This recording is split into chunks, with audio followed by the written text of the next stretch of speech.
नमस्कार, मैं हूं पंकज मटपाल और आज इस वीडियो में हम बात करेंगे इन्फ्लेशन की। यानी कि महंगाई दर की वजह से किस तरह से पैसे की वैल्यू कम होती जाती है। और यदि आप लॉन्ग टर्म फाइनेंशियल प्लानिंग की बात कर रहे हैं, स्पेशली यदि हम बात करें रिटायरमेंट की, तो फिर ऐसे में इन्फ्लेशन का ध्यान रखना बहुत ही जरूरी है। आपने देखा होगा कि कई बार कुछ प्लान्स के एडवर्टीजमेंट हो या फिर कोई सेल्स पर्सन आपको आकर कहे कि ये प्लान बहुत अच्छा है और इसमें आपको 20 साल के बाद 30 साल के बाद 1 लाख रुपया महीना मिलेगा। आपको सुनने में अच्छा लगता है क्योंकि आज की तारीख में 1 लाख की एक अच्छी वैल्यू मानी जा सकती है, लेकिन इन्फ्लेशन की वजह से आने वाले सालों में यानी कि भविष्य की बात की जाए, फ्यूचर की बात की जाए, तो 1 लाख की वैल्यू बहुत कम हो जाएगी। दूसरी समस्या यह है कि यदि आप 30 साल की एज में ये लेकर चले कि 60 इयर्स की एज में जब आप रिटायरमेंट लेंगे अपने काम से, उस वक्त पर आपको 1 लाख मिलेंगे, तो पहली बात तो उसकी ही वैल्यू बहुत कम हो जाएगी। मैं भी आपको एक्सेल में कुछ कैलकुलेशन भी दिखाऊंगा, लेकिन उससे बड़ी बात यह है कि 60 इयर्स की एज में जो पैसा आपके लिए शायद काफी हो, वो आने वाले 20, 30, 40 सालों की यदि बात की जाए तो उसकी वैल्यू और भी कम हो जाएगी। क्योंकि यदि कोई व्यक्ति 60 इयर्स की एज में रिटायर होता है अपने काम से, तो उसके बाद वो उम्मीद है कि अगले 20, 30, 40 साल और जिएगा। और ऐसे में यदि इन्फ्लेशन का ख्याल नहीं रखा गया तो फ्यूचर में काफी बड़ी प्रॉब्लम का सामना करना पड़ सकता है। मैं आपको बताता हूं, यदि किसी का आज घर का जो खर्च है वो 50,000 रुपया महीना हो और हम यहां पर 7% का इन्फ्लेशन मानकर चले। हालांकि हम जब बात करते हैं इन्फ्लेशन की, तो यूजुअली सीपीआई या फिर डब्ल्यूपीआई यानी कि कंज्यूमर प्राइस इंडेक्स या फिर होलसेल प्राइस इंडेक्स की बात होती है। और यहां पर ये अक्सर हम कंज्यूमर प्राइस इंडेक्स के हिसाब से जब बात करते हैं तो ये हेडलाइन इन्फ्लेशन है, लेकिन इन्फ्लेशन यदि देखा जाए तो अलग अलग गुड्स एंड सर्विसेज में अलग हो सकता है। यदि आप मेडिकल एक्सपेंसेस की बात करें या फिर एजुकेशन कॉस्ट की बात करें, तो देखा जाता है कि इन्फ्लेशन ज्यादा रहता है, जबकि कुछ चीजों में इन्फ्लेशन कम भी हो सकता है। तो फिर भी यदि हम 6 या 7% का एक एवरेज इन्फ्लेशन लेकर चलें तो पैसे की कीमत लंबे समय में काफी कम हो जाती है। उदाहरण के तौर पर मान लीजिए कि आज जो हाउस होल्ड एक्सपेंस है वो 50,000 पर मंथ है और यदि मैं इन्फ्लेशन 6% मान लूं और नंबर ऑफ ईयर 30 यानी कि कोई 30 इयर्स ओल्ड पर्सन आज प्लान कर रहा है कि 30 साल के बाद कितने पैसों की जरूरत होगी पर मंथ, तो आप देखिए 50,000 की यदि मैं वैल्यू की बात करूँ कि इसकी वैल्यू कितनी होगी आज के किस पैसों के बराबर, तो divide by 1 plus this inflation rate and raise to power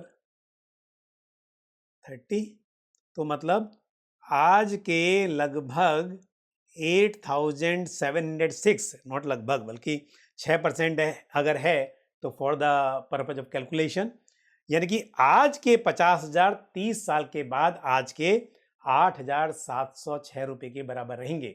तो आप समझ सकते हैं कि 30 साल के बाद पैसे की वैल्यू बढ़नी चाहिए, ताकि पैसे की मतलब कि पैसा बढ़ना चाहिए ताकि आज के 50,000 के बराबर उसकी वैल्यू हो। तो यदि मैं इसे रिवर्स कैलकुलेट कर दूं कि कितनी होनी चाहिए, तो 50,000 को यदि आप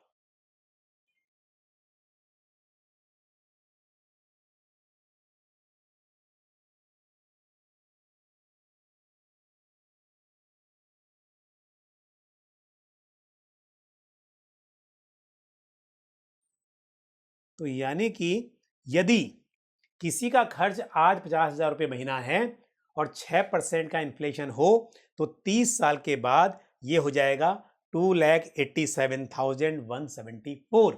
आज सुनने में बहुत बड़ा लगता है, बट हकीकत यही है। यदि आप पास्ट की भी बात करें तो एक टाइम था जब 1 रुपए की भी बहुत कीमत थी, लेकिन आज की डेट में शायद 100 रुपए की भी वो कीमत नहीं होगी। तो इसके लिए समय के साथ पैसे की वैल्यू कम हो जाती है। तो जब भी long term financial goals set करने हो, इन्फ्लेशन को ध्यान में रखना बहुत ही जरूरी है।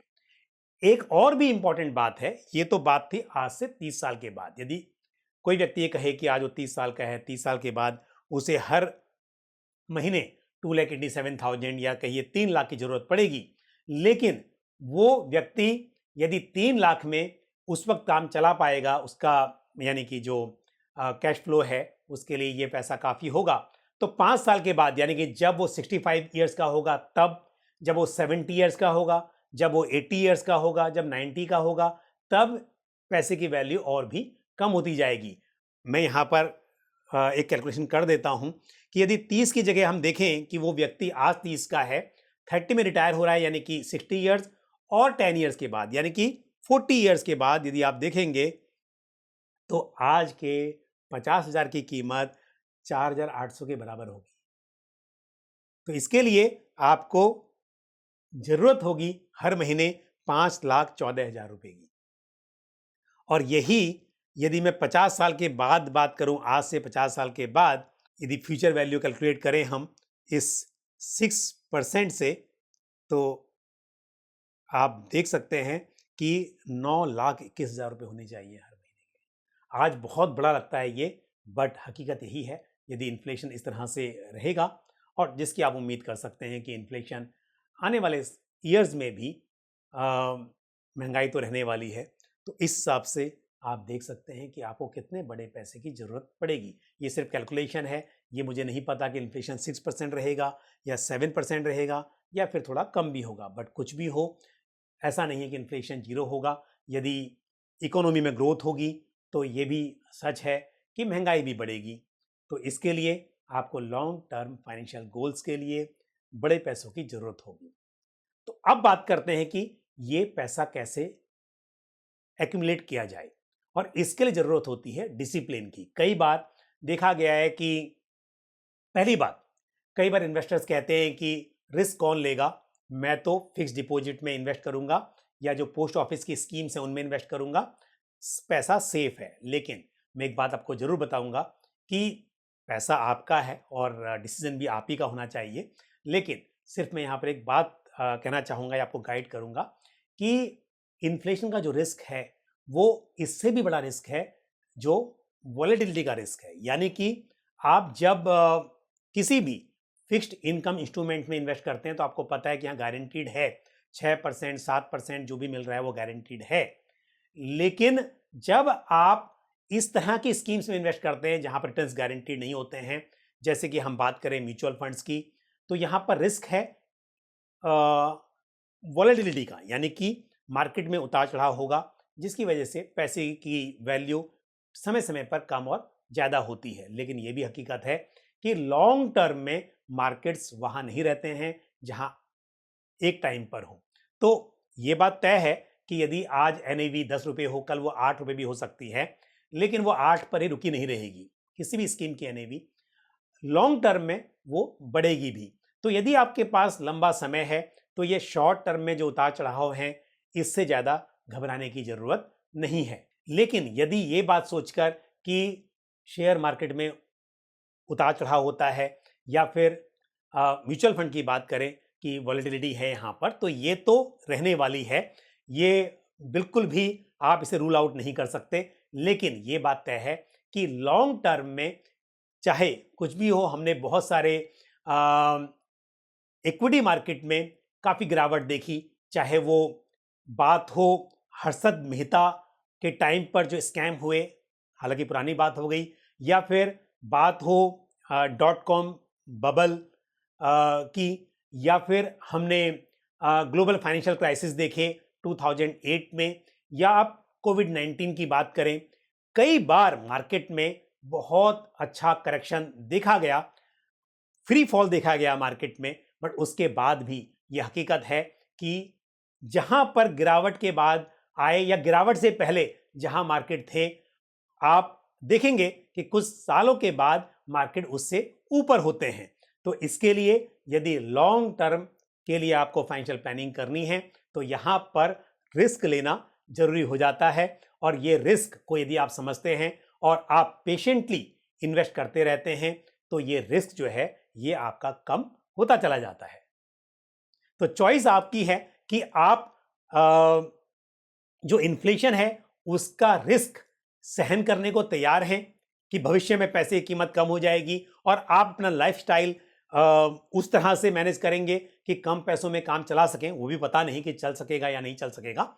और दूसरी बात यह है कि आप ये जो वॉलेटिलिटी है, जो उतार चढ़ाव रहता है इक्विटी मार्केट में, उसका रिस्क लेने के लिए तैयार हैं। जब हम लॉन्ग टर्म की बात करते हैं तो एक बात यह भी तय है कि समय के साथ इनकम बढ़ती है, चाहे आप अपना बिजनेस करें या फिर आप कोई एम्प्लॉयमेंट लें, किसी भी केस में उम्मीद की जा सकती है कि आपकी इनकम साल दर साल बढ़ेगी। और समय समय पर क्योंकि आपके एक्सपीरियंस की वजह से आपका प्रमोशन होता है या बिजनेस में आप कुछ और एक्सपांड करते हैं, जिसकी वजह से अच्छी खासी तेजी के साथ या ज़्यादा ग्रोथ के साथ आपकी इनकम बढ़ने की उम्मीद रहती है। तो अगेन हम मान के चलते हैं कि इन्फ्लेशन 6% का है और हम यदि मार्केट में इन्वेस्ट कर रहे हैं तो 12% का CAGR एज्यूम कर लेते हैं। हालांकि यदि हम बात करें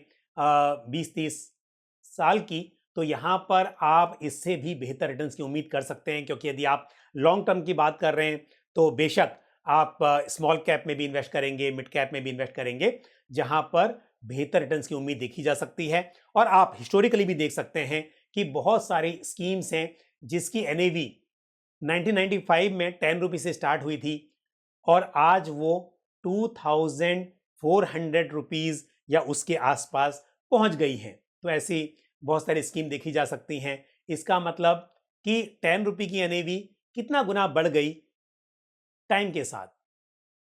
तो यहां पर डिसिप्लिन बहुत जरूरी है। और कई बार इन्वेस्टर्स इन्वेस्टमेंट की शुरुआत तो करते हैं लेकिन बीच में अपने गोल चेंज कर देते हैं। जैसे अकाउंट में कुछ पैसा इकट्ठा हुआ तो प्लानिंग की थी रिटायरमेंट की, लेकिन बात आ जाती है कि अपना जो होम लोन है उसे रीपे कर देते हैं, या फिर घर खरीदना प्लानिंग में नहीं था और ये जो गोल था ये रिटायरमेंट का था, लेकिन जैसे ही अकाउंट में देखा और थोड़ा पैसा इकट्ठा हुआ तो घर लेने का प्लान कर लेते हैं।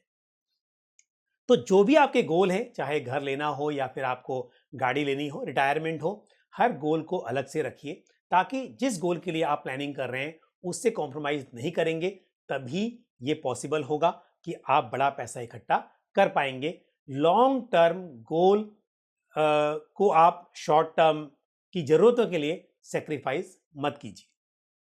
तो यदि कैलकुलेशन की बात करें तो मान के चलते हैं कि एक यंग पर्सन 20,000 रुपये महीने की SIP करता है अपने रिटायरमेंट के लिए शुरुआत से, और यदि 20,000 की SIP करते हैं और मैं 12% का एक CAGR मानकर चलता हूं और 30 साल के लिए आप SIP कर रहे हो, तो जो पहला पैसा था एक साल के एंड में, मैं जब समझा रहा हूं कैलकुलेशन यहां पर कि 20,000 की SIP की और 12% का रिटर्न था, तो एक साल के एंड में यानी कि 2,40,000 रुपये इन्वेस्ट होंगे 20,000 के हिसाब से, और ये बन जाएंगे 2,55,330 रुपये एक साल के एंड में। और फिर ये 30 ईयर्स के लिए अगेन ग्रो होंगे। तो जो अगले साल SIP करेंगे उसमें अगले अलग से कैलकुलेट करके दिखा रहा हूं, तो ये पैसा बन जाएगा आपका यहां पर 76,49,666 76,49,666। इसी तरह अगले साल क्योंकि 10% से आपने बढ़ा दिया तो SIP आपकी 20,000 की जगह स्टेप अप किया तो 22,000 की हो गई। ये फिर 10% से आपने स्टेप अप किया, इसके लिए CAGR आपका 12% का है, ये आपकी एक साल के एंड में वैल्यू हो जाएगी। और अब ये जो अगले साल का पैसा था ये 29 ईयर्स के लिए ग्रो होगा और ये इसकी वैल्यू होगी आज से 30 साल के बाद या अगले साल से 29 साल के बाद। तो इस तरह से मैंने कैलकुलेशन की है। लेकिन यहाँ पर एक बात और, मैंने जैसा कहा था कि बीच बीच में आपकी इनकम अच्छे रेट से बढ़ेगी। तो यदि हम बात कर रहे हैं कि हर साल 10% से आप स्टेप अप करेंगे, लेकिन 5 साल के बाद आप जब छठे साल में आपकी एसआईपी शुरुआत करेंगे, उस साल आप 20% से उसे बढ़ाएंगे और फिर उसके बाद 7th ईयर में फिर 10% से, जो भी वैल्यू आ गई है आप यहां देख सकते हैं। मैंने 20,000 रुपये की एसआईपी की, 10% से स्टेप अप किया, नेक्स्ट ईयर 22,000 हुई, उसके अगले साल में 24,200, उसके बाद 26,620 और इस तरह से मैंने 5 साल ये एसआईपी की।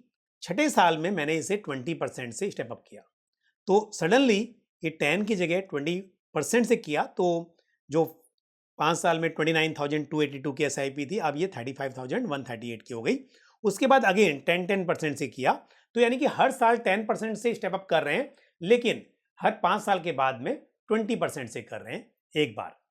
तो और इसका लॉजिक मैंने आपको बताया, क्योंकि एक्सपीरियंस के साथ आपके प्रमोशन होंगे या बिजनेस एक्सपेंड होगा, तो उम्मीद कर सकते हैं हर 5 साल में आप ज़्यादा रेट से या एक बार यानी कि ज़्यादा रेट से अपनी एसआईपी अमाउंट को बढ़ा सकते हैं। तो इस तरह से यदि आप देखें तो 30 साल के बाद आपके पास इकट्ठा हो जाएंगे टोटल 21 करोड़ 97 लाख 42,834, लगभग 22 करोड़ रुपए के आसपास। अब यह अमाउंट लगता है बहुत बड़ा कि 22 करोड़ रुपया, यानी कि डेफिनेटली एक अच्छी खासी राशि है। 22 करोड़ रुपए इकट्ठा कर लिया 30 साल के बाद। इसकी अगर वैल्यू देखूं मैं 6% पे कि कितनी होगी, आप देख सकते हो।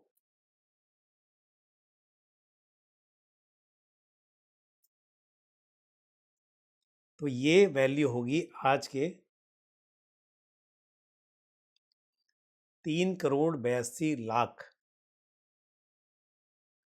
तो यानी कि लगभग 4 करोड़ के आसपास। तो आप सोच रहे होंगे ना, रिटायरमेंट के लिए 4 करोड़ रुपया तो चाहिए, तो आप 4 करोड़ की ही प्लानिंग कर रहे हैं, बट इन्फ्लेशन की वजह से, क्योंकि पैसे की वैल्यू कम हो जाती है, तो आप इतना पैसा इकट्ठा करना चाह रहे हैं जिसकी वैल्यू आज से 30 साल के बाद आज के 4 करोड़ के आसपास हो। और यदि आप बात करते हैं कि 4 करोड़ नहीं, मेरा तो काम 2 करोड़ में भी चल सकता है, अगर 2 करोड़ रुपए आज हो तो उससे मैं अपना रिटायरमेंट प्लानिंग कर सकता हूं, तो आप ये मानकर चलिए कि जो आप 20,000 की एसआईपी यहां कर रहे थे, इसे चेंज करके आप 10,000 कर दीजिए, तो भी वो आपका नंबर आ जाएगा। तो 10,000 करते हैं और सेम बाकी चीजें, सेम कैलकुलेशन है कि 10% का स्टेप अप, हर 5 साल के बाद में 20% से एक बार इंक्रीज करना है उस अमाउंट को, जो 5वें साल में थी, छठे साल में उसे 20% से बढ़ाया, फिर 7th year, 8th year, 9th year, 10th year 10% से करते रहे, फिर 11th ईयर में आपने अगेन 20% से एक बार उसको इंक्रीज किया। तो इस तरह से हम कर रहे हैं जो कैलकुलेशन। तो यहां पर आप देखिए 10 करोड़ 98 लाख, यानी कि 10 करोड़ 98 लाख 71,417, आप 11 करोड़ मानकर चलिए, और 6% पे इसकी जो वैल्यू है आज से 30 साल के बाद वो हो जाएगी 2 करोड़ के आसपास, यानी कि 1 करोड़ 91 लाख 29,727, 1 करोड़ 91 लाख 29,727, यानी अप्रोक्सीमेट 2 करोड़ रुपीज। तो इसके लिए जब आप प्लानिंग करते हैं कि मुझे 1 करोड़ की जरूरत है, 2 करोड़ की जरूरत है, वो आप आज के टर्म में बात करते हैं। जब 30 साल की बात होती है, 25 साल की बात होती है, तो पैसे की वैल्यू बहुत कम हो जाती है। और इसके लिए आपको जब भी प्लानिंग करनी है तो इस तरह करनी चाहिए कि वो भविष्य में कम ना पड़े। 12% के रेट से कितना पैसा बन रहा है ये तो आपने देखा, लेकिन यदि आप ये सोच रहे हैं कि आप तो जो फिक्स्ड इनकम इंस्ट्रूमेंट्स हैं, एफडी जैसे जो भी स्कीम्स हैं, उसमें इन्वेस्ट करेंगे और 7% 6% से आप प्लानिंग करेंगे, मैं दिखाता हूँ। यदि 7% से कैलकुलेट करेंगे तो 30 ईयर्स के बाद जहाँ आपके 21 करोड़ रुपये बन रहे थे 12% पे, यहाँ इकट्ठे होते हैं 11 करोड़ रुपए। और वहीं यदि हम बात करें कि ये रिटर्न, क्योंकि म्यूचुअल फंड्स में हो सकता है ज़्यादा भी मिल जाएं, और आपको यदि 15% से पैसा बना तो आप देख सकते हैं कितना पैसा इकट्ठा हो सकता है, 34 करोड़ रुपीस। तो इसके लिए जब आप फिक्स्ड रिटर्न्स वाली स्कीम में इन्वेस्ट करते हैं तो पता है कि इतना ही मिलेगा, इससे ऊपर नहीं मिल सकता है।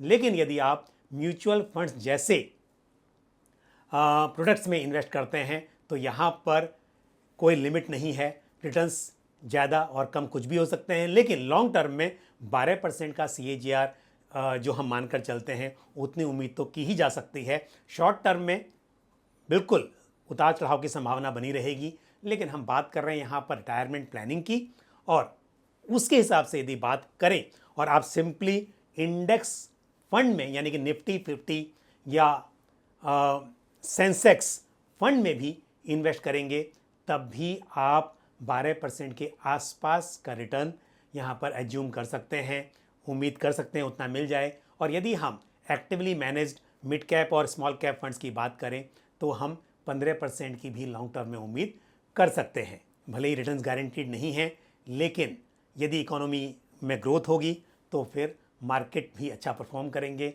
और म्यूचुअल फंड्स भी रिटर्न देंगे।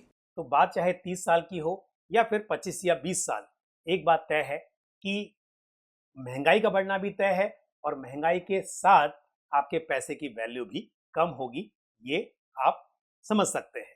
तो इसके लिए आप डिसिप्लिन मेंटेन कीजिए, जितनी जल्दी शुरुआत हो उतना अच्छा है, और रिटर्न्स के साथ में कॉम्प्रोमाइज करना भी रिस्की हो सकता है, क्योंकि यदि आप बात करेंगे 6-7% की, तो ये जो इन्वेस्टमेंट अमाउंट है फिर वो 20,000 से काम नहीं चलेगा, 10,000 से काम नहीं चलेगा, और जितनी जरूरत पड़ेगी शायद उतना इन्वेस्ट करना मुमकिन हो नहीं पाएगा।